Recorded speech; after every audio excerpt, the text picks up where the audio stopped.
তাহলে তোমাদের কি ধারণা আছে গাণিতিক প্রতীক কি?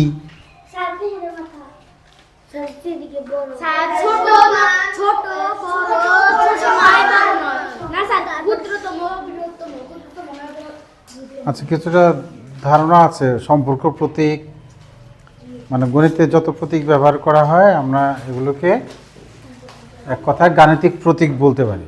হ্যাঁ, তাহলে আজকে গাণিতিক প্রতীক এখানে শুরুতে কি বলেছে আমরা একটু দেখে নিই।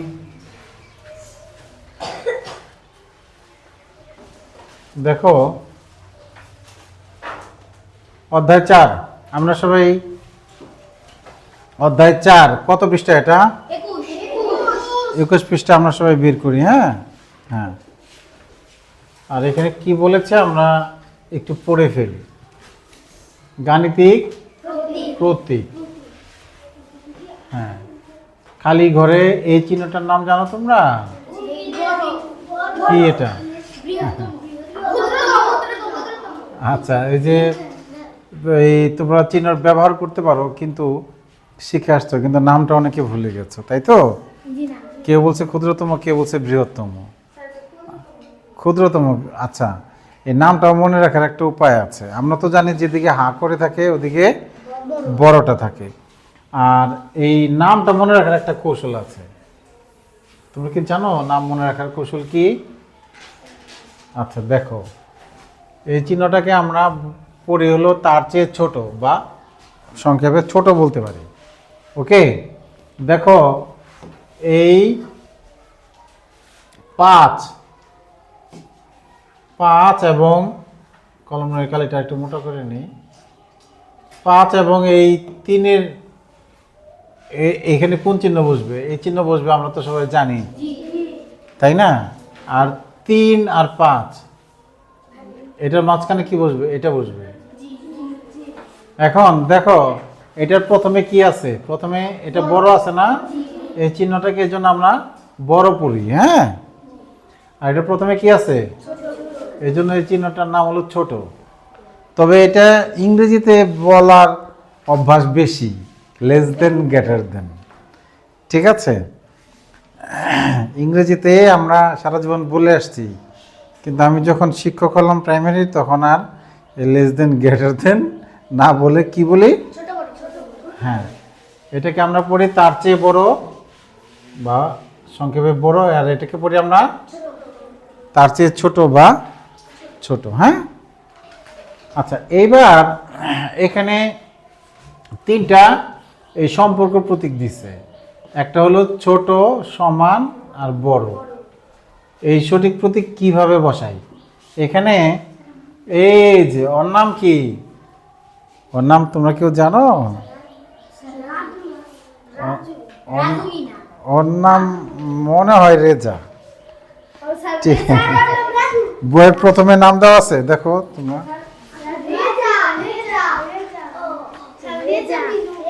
হ্যাঁ, রেজা মিনা। আর তোমরা রেজাকে রাজু বলছো, কারণ ও যে মিনা রাজুর কার্টুন, তো এই জন্য মাথার ভিতরে রেজা বাদ দিয়ে রাজু সেভ হয়ে গেছে, তাই তো? হ্যাঁ, মনে আছে কি? রেজা বলছে মনে আছে কি? ছোট, এই পাশে ছোটটা থাকে, এই পাশে বড়টা থাকে, আর এই পাশে বড়, এই পাশে ছোট। তোমাদের কুমির রাজার গল্পটা মনে আছে? কেউ বলতে পারবে?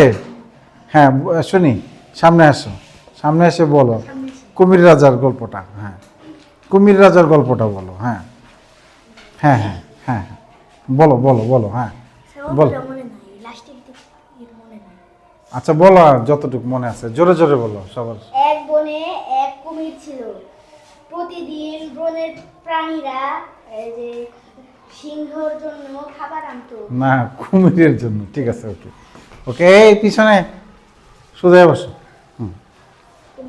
এক কুমির রাজ্যে এক কুমির রাজা ছিল। সে কুমির রাজা শুধু খাই খাই করত। কি করত?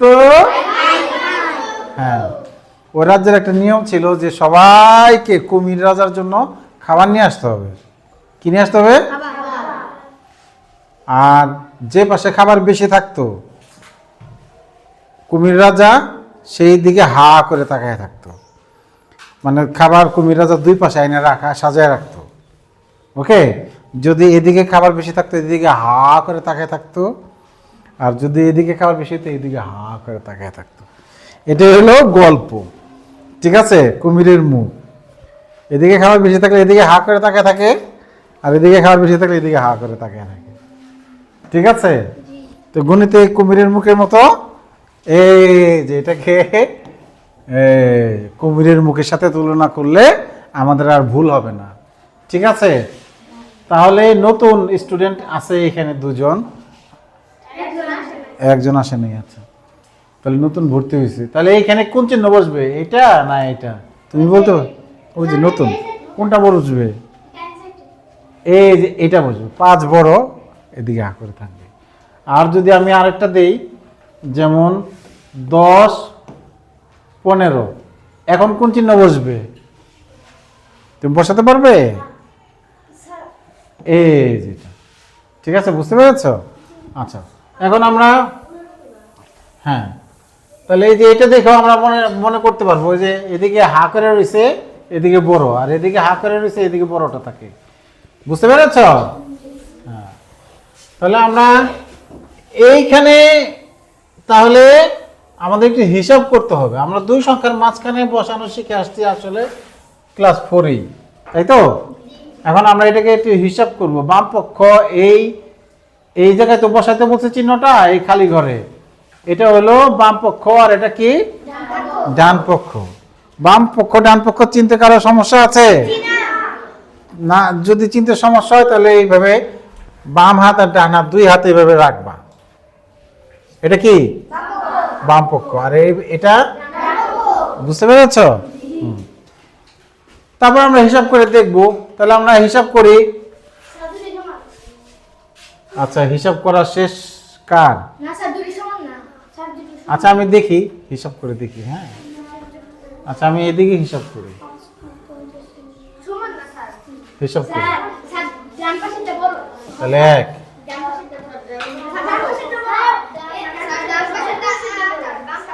আচ্ছা, বাম পক্ষ কি আছে? 5 যোগ 3। আমরা তো হিসাব শিখে আসছি, কাজে এখন আমাদের আর সমস্যা হবে না। 5 আর 3 8 বিয়োগ 2, তাহলে কত? 6। আর ডান পক্ষ 5 যোগ 5, 5 5 যোগ করলে 2 বিয়োগ করলে 8। তাহলে এই পাশে আমরা হিসাব করে পেলাম হলো 6, আর এই পাশে হিসাব করে পেলাম 8। তো 6 আর 8 এর মাঝখানে কি কোন চিহ্ন বসবে? এই যে চিহ্ন বসবে। কি পারলাম না আমরা? হ্যাঁ, তাহলে আমরা এখানে চিহ্নটা বসাই দিই। এই পাশে 8, এই চিহ্নটা বসবে এখানে, ঠিক আছে? তাহলে তোমরা এই হিসাবটা কি করতে পারবে? আজকে নতুন কেউ বোর্ডে আসবে? নতুন কেউ যারা আগে আসো নাই এ যাবত? হ্যাঁ, 2 নম্বরের জন্য আসতে পারবে কেউ? আচ্ছা আচ্ছা আচ্ছা, ঠিক আছে। বেলাল আসো, বেলাল একটু চালু করে লিখবা। বই নিয়ে আসো, বই দেখে দেখে লিখবা। হ্যাঁ, তাহলে আমি একটু উপরে উঠে দিই, উপরে উঠে দিই, উপরে উঠে দিই। হ্যাঁ হ্যাঁ, বাম পক্ষ ডান পক্ষ লিখে করে ফেলো। হ্যাঁ, কলম ঘুরে ধরো। হ্যাঁ, বাম পক্ষ ডান পক্ষ তোমরা করতে থাকো, তোমরা করতে থাকো। যারা পারো না তারা বোর্ডের দিকে থাকো, আর যারা পারো করতে থাকো। বাম পক্ষ ডান পক্ষ লিখে হিসাব করে দেখো বেলালের সাথে মিলে কিনা, ঠিক আছে? সবার অ্যাক্টিভ থাকতে হবে, হ্যাঁ, ক্লাসে। গুড।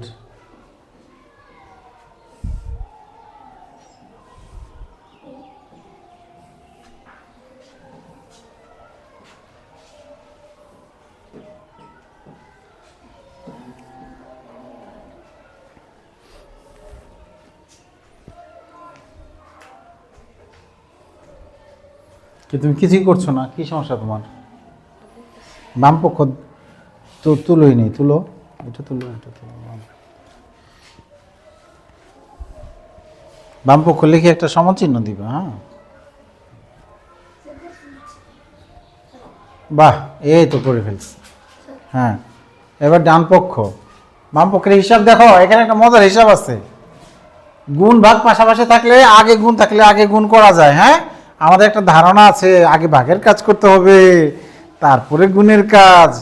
এটা ব্রেক করা যায়। হ্যাঁ, আধুনিক হলো গুণ ভাগ পাশাপাশি থাকলে আগে গুণ থাকলে আগে গুণ, পাশাপাশি লাগানো না, জি এই যে গুণ এই যে ভাগ। ঠিক আছে? ব্র্যাকেটটা কত পাই হ্যাঁ, ব্র্যাকেট নাই। গুণ ভাগের অগ্রাধিকার একই, গুণ ভাগের অগ্রাধিকার, একই তারপরে হলো যোগ বিয়োগের অগ্রাধিকার। যোগ বিয়োগের চেয়ে গুণ ভাগের অগ্রাধিকার বেশি, আগে করতে হয়। গুড। এবার ডান পক্ষ, ডান পক্ষ তুলে ফেলো। হ্যাঁ, ছোট ছোট করে লেখো ডান পক্ষ। আর একটু এদিক থেকে লেখো, তো জায়গা হবে না তো। হ্যাঁ, ছোট ছোট করে লেখো, এত বড় করে লিখলে জায়গা হবে না। আচ্ছা, চিহ্ন বসাইছো? জি হ্যাঁ। হুম, আমি দেখে দিছি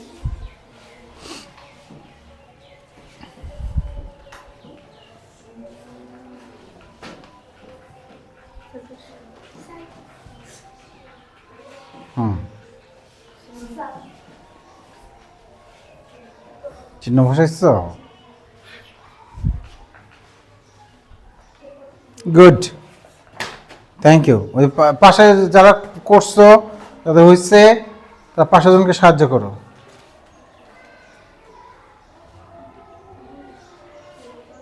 হুম হুম, তিনের ঘরের নামতে বলে তো এই ভাগটা করা যায়। এত সময় লাগে মুখে মুখে ভাগ এটা করতে? 3 8 24, তাহলে আরেকটু ফাস্ট হইতে হবে। তাহলে বড় কে এখানে? 14। তাহলে আমরা ওই লাইনটা তুলে নিচে, তারপরে 14 দিকে কুমিরের মুখটা বসাই দেবো। হ্যাঁ হ্যাঁ হ্যাঁ, বই দেখে দেখে তুলো। হ্যাঁ,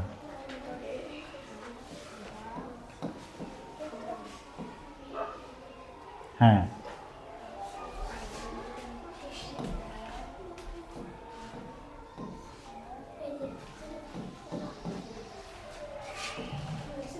গুড। ওর জন্য একটা তালি দাও, বেলালের জন্য একটা তালি দাও। হ্যাঁ, গুড, সাব্বাস। এবার দেখো, তোমাদের সাথে বোর্ডের সাথে মিলা। বেলালেরটা ঠিক আছে। জমি শেষ তোমার, তো শেষ করো। তাহলে তো শেষ তো করতে হবে, শেষ তো করতে হবে। আমাদের তো শ্রেণীকক্ষের সময় লিমিটেড না? জি এই লিমিটেড সময় তাল মিলিয়ে চলতে গেলে অ্যাক্টিভ থাকতে হবে। কি থাকতে হবে? একজনের জন্য তো আর সবাই আমরা দেরি করতে পারবো না। একজনের খাতায় তোলা হয় নাই, চালু করতে হবে, নাহলে তো তার তো আবার পরে তুলতে হবে। ক্লাসের কাজ ক্লাসে শেষ করার চেষ্টা করতে হবে না? জি সবার তোলা শেষ হলেও জমির তোলা শেষ হয় না। স্যার তুমি কি পছন্দ করো আচ্ছা,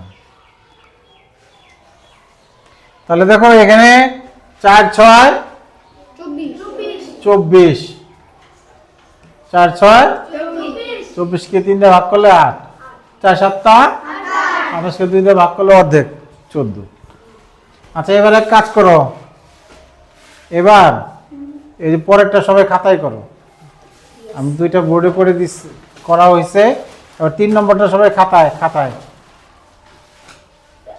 3 নম্বরটা সবাই খাতায়। হ্যাঁ, সবাই।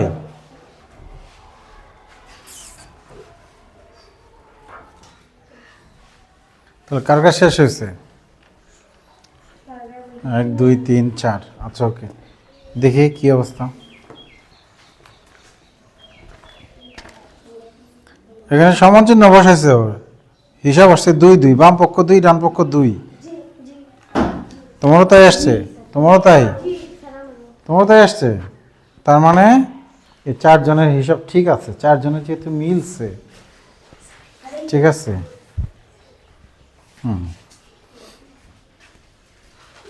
তাহলে বাম পক্ষ হিসাব করে 2 আসছে, যার তাদের ঠিক আছে।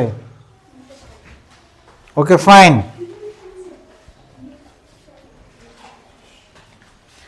আচ্ছা, যাদের হয়েছে যাদের হয় নাই তাদেরকে একটু সাহায্য করো, খাতা দিয়ে সাহায্য করো। এই তাসিন, তুমি ওকে সাহায্য করো, তুমি তোমার বেঞ্চে এই যে পিছনে সাহায্য করো।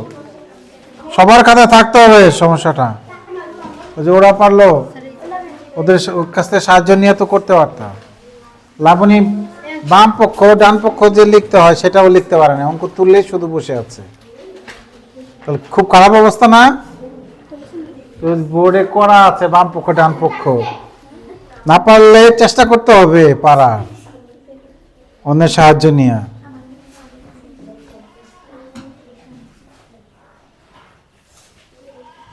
সবার খাতা দেখতে চাই। অঙ্ক কারো সমস্যা হতেই পারে, এটা প্র্যাকটিস করে লাবণী ফাতেমা, এটা প্র্যাকটিস করার মাধ্যমে অঙ্ক রপ্ত করতে হবে। দুইবারে না হলে তিনবার, তিনবারে না হলে চারবার প্র্যাকটিস করতে হয়। না 1 মিনিটের মধ্যে তোলা শেষ করো।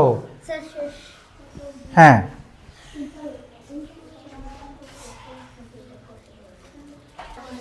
এবার আমরা এই 2 নম্বরে চলে যাচ্ছি।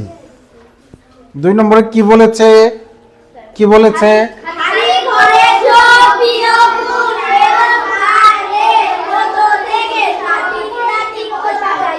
তাহলে এই যে যোগ বিয়োগ গুণ ভাগ এই চারটাকে, এটা গাণিতিক প্রতীক, ছোট বড় সমান এগুলো গাণিতিক প্রতীক। হ্যাঁ, তাহলে দেখো এই চারটাকে আমরা আবার বলি প্রক্রিয়া প্রতীক। হ্যাঁ, যোগ বিয়োগ গুণ ভাগকে কি বলি? প্রক্রিয়া প্রতীক। আর ছোট বড় সমান, ছোট নয় বড় নয় সমান নয়, এগুলোকে বলি আমরা সম্পর্ক প্রতীক। ডান পক্ষ বাম পক্ষের সাথে একটা সম্পর্ক তৈরি করে, এই জন্য আমরা ওগুলোকে কি বলি? সম্পর্ক প্রতীক। দেখো এই প্রক্রিয়া প্রতীক যোগ বিয়োগ গুণ ভাগ, তোমরা একটু চিন্তা করে দেখো তো কি বসাইলে মিলে এক হয় ফল। ঠিক আছে, আমি পেয়ে গেছি গুণ আর বিয়োগ, ভাগ বিয়োগ। আচ্ছা দেখি গুণ আর বিয়োগ দিলে তো হয় না, ভাগ বিয়োগ। ঠিক আছে, এই যে এখানে ভাগ আর বিয়োগ, তাহলে ভাগের কাজ করি। 12কে 4 দিয়ে ভাগ করলে আর 3 থেকে 2 বিয়োগ করলে মিলে গেছে না? একটু বুদ্ধি খাটাইলে এটা পারা যায়, একটু বুদ্ধি খাটাইলে। ঠিক আছে, একটু। আবার 2 নম্বরে বলছে 2টা উত্তর আছে। আচ্ছা দেখি 2 নম্বরের মাথা খাটাও, দেখি 24 বানাও।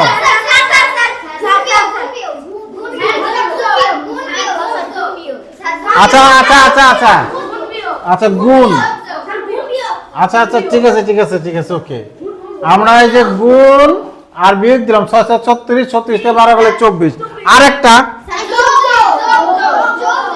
সবগুলো যোগ যোগ। গুড, শাবাশ।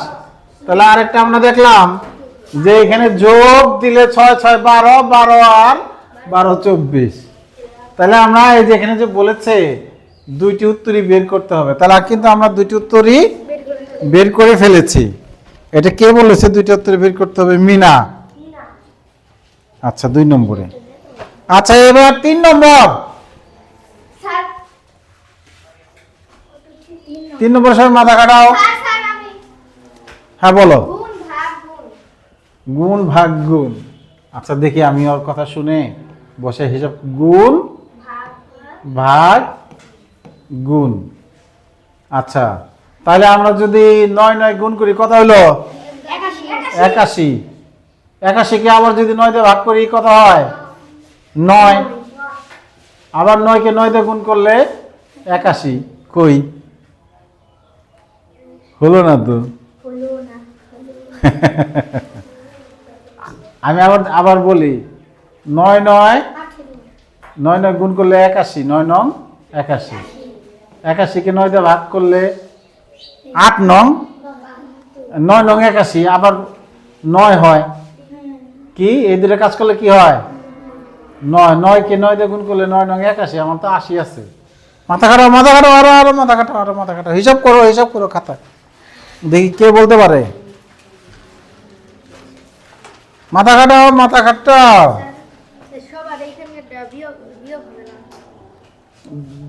বলো দেখো কি? 81। দেখো করে দেখো, ওই যে বসে রয়েছে, ওই যে নিচের দিকে মাথা দিয়ে বসে রয়েছে। হিসাব করো।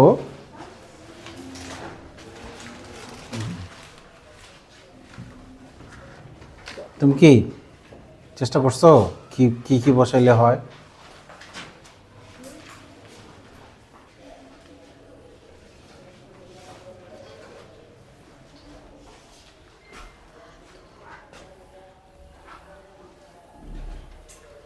কেউ পাও নাই?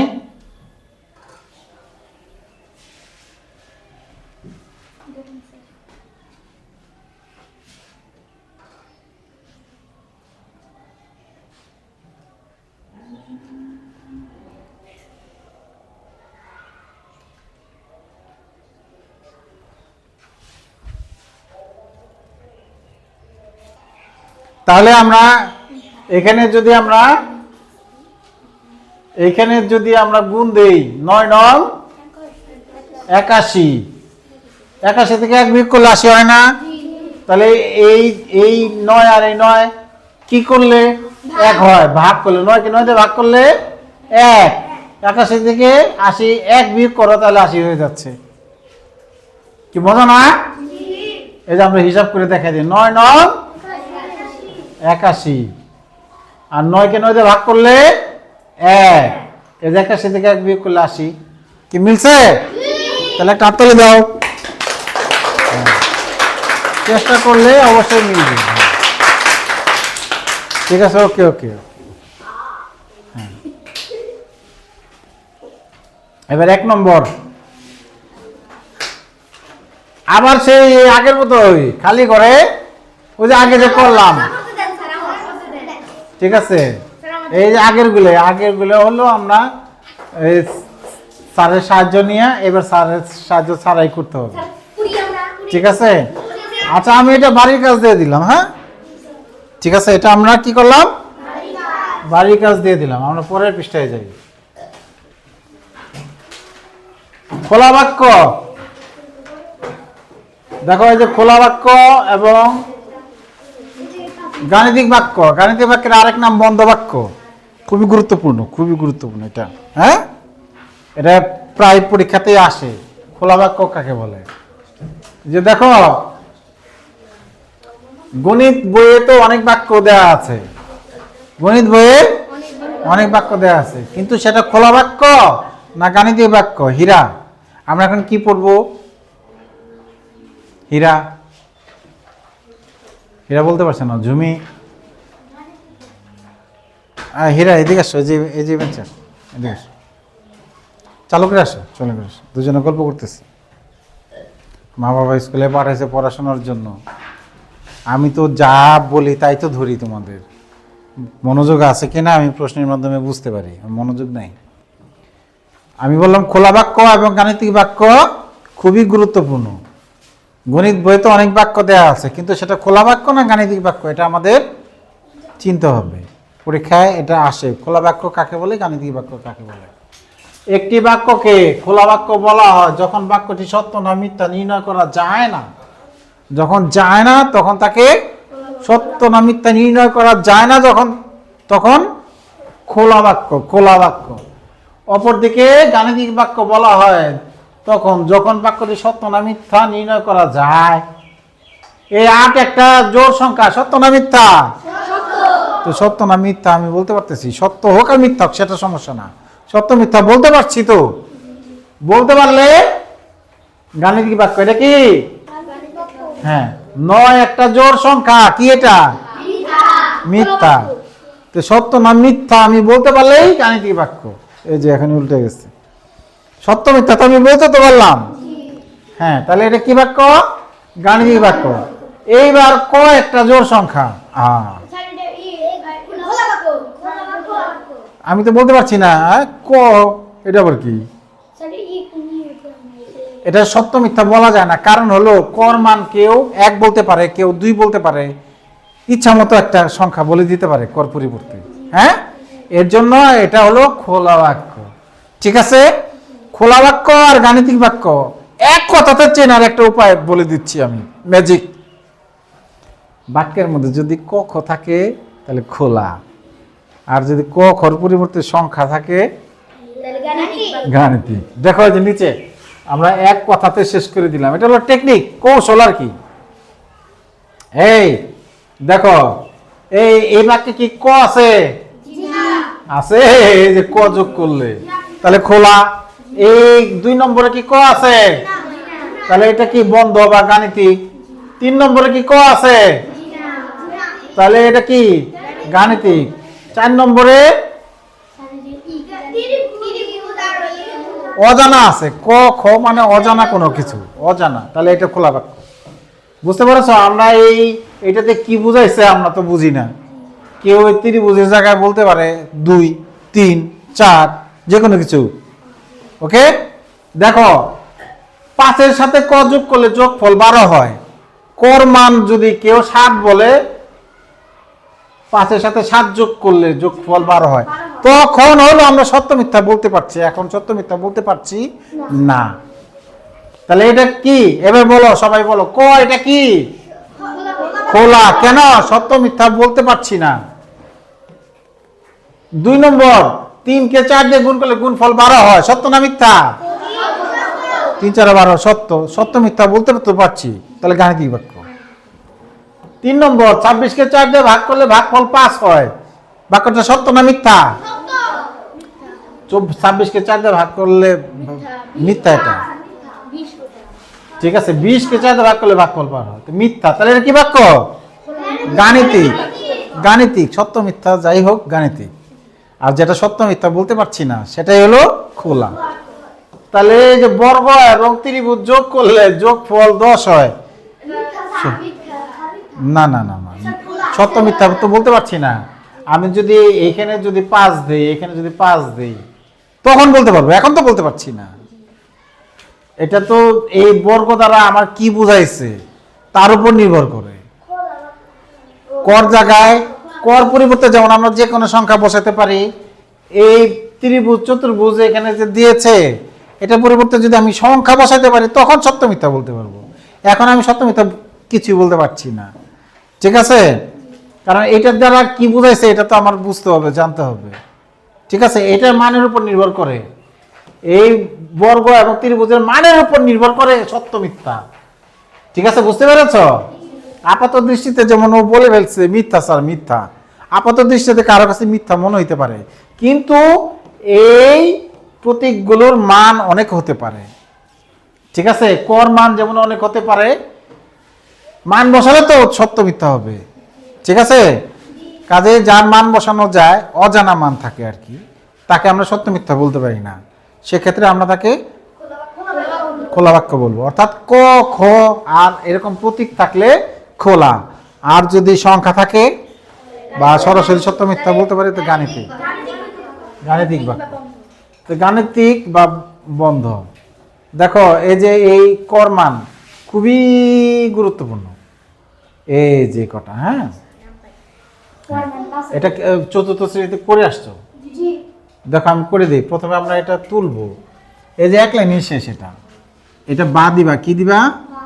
বা। কি দিবা? বা। আমি একটু বড় করে নিই, একটু জুম করে নিই। ঠিক আছে, হ্যাঁ বা, হ্যাঁ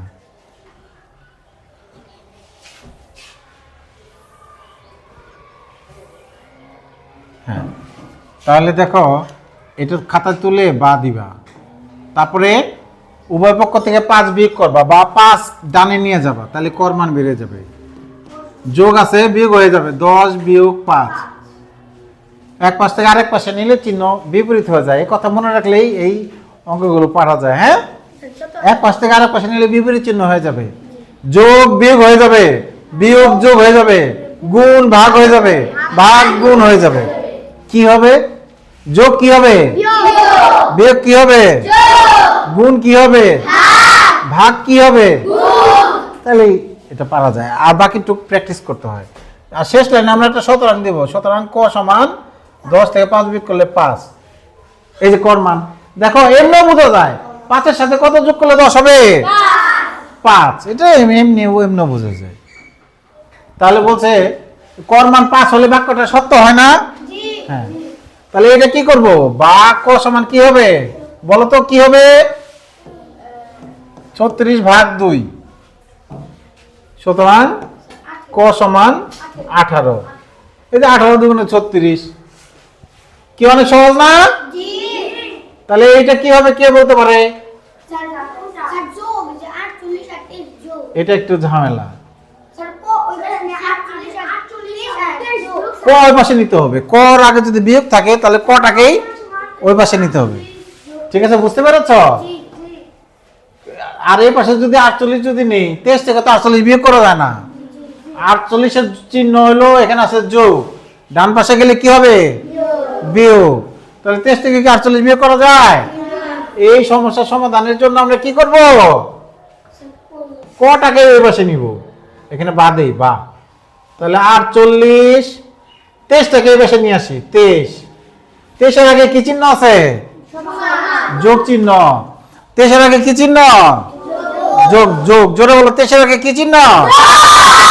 যোগ। 48 এর আগে কি চিহ্ন? যোগ। কোন প্রথমে যোগ চিহ্ন থাকে, হ্যাঁ। আর কর কি চিহ্ন? তাহলে ক ডান পাশে গেলে যোগ হয়ে যাবে, প্রথমে যোগ চিহ্ন দিতে হয় না, হ্যাঁ। ঠিক আছে, কর কি চিহ্ন? মানে আগেরটা নিজের চিহ্ন। এই বিয়োগটা কার? কয়ের। বিয়োগটা কার? ক যেখানে যাবে এই চিহ্ন নিয়ে যাবে। বুঝতে পেরেছ? তাহলে ক বিয়োগ আসলো, ডান পাশে নিলাম, কি হয়ে গেল? যোগ। প্রথমে যোগ দিতে হয় না, যোগ হয়ে গেছে। তাহলে 48, তাহলে এবার আমি পুরোটা ঘুরে দিব। পুরোটা ঘুরে দিলে কোনো পরিবর্তন হয় না। ক সমান 48 থেকে 23 গেলে কত? 5 2 25, কর মান 25। এই দেখো 48 থেকে 25 বিয়োগ করলে 23 থাকে। বুঝতে পেরেছ?